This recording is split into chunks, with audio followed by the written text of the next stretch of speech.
Les socialistes, une fois convertis au libéralisme et aux lois du marché, sont allés trop loin, trop fort.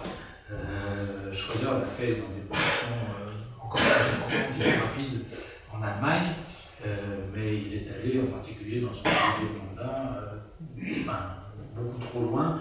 Alors c'est vrai que ça n'a pas eu de conséquences plus négatives que cela pour l'Allemagne à l'époque, mais c'est parce que les autres, heureusement, ne menaient pas le même genre de politique. Si on s'y met tous, et c'est ce qu'on demande aujourd'hui aux différents gouvernements européens de faire, là, oui, on va avoir un énorme problème, et on commence déjà, on le voit bien, on commence déjà à avoir un énorme problème. 26 millions de chômeurs dans la zone euro, du chômage qui augmente et qui a déjà très largement dépassé maintenant le sommet qui avait été atteint juste après la récession de 2009.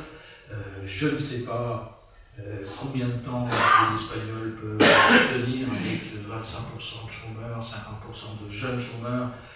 Combien de temps ça peut tenir sans que la situation n'explose, sans qu'il y ait des problèmes avec l'indépendance des Catalans, l'armée espagnole qui commence à vouloir empêcher l'indépendance des Catalans et ce genre de choses.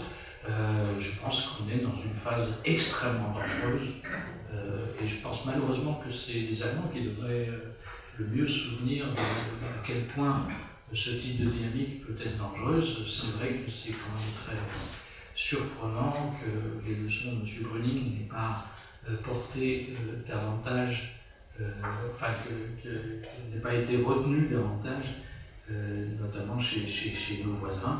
Mais j'ajouterais que cette problématique de l'instabilité sociale et politique qui menace gravement l'Europe aujourd'hui, qui menace la France, l'extrême droite est puissante en France, il vient encore d'y avoir des élections partielles où les socialistes ont été éliminés par des gens d'extrême droite au premier tour.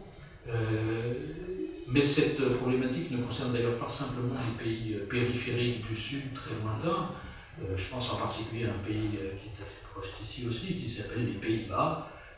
Les Pays-Bas, c'est aussi souvent considéré comme un pays modèle du Nord, où tout va bien, où les gens sont sérieux, où ils épargnent beaucoup, etc. Mais c'est un pays qui va très mal, lui aussi, qui est en récession, qui n'arrive pas à tenir non plus les 3% de déficit, où l'extrême droite est aux portes du pouvoir depuis un certain temps déjà, où les tensions ethniques, racistes, etc. sont très fortes.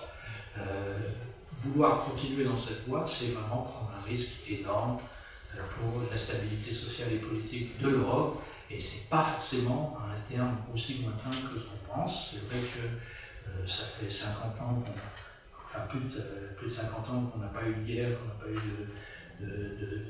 d'événements sociaux et politiques graves sur notre continent. Il ne faudrait pas que ça nous fasse croire que ça ne puisse plus arriver.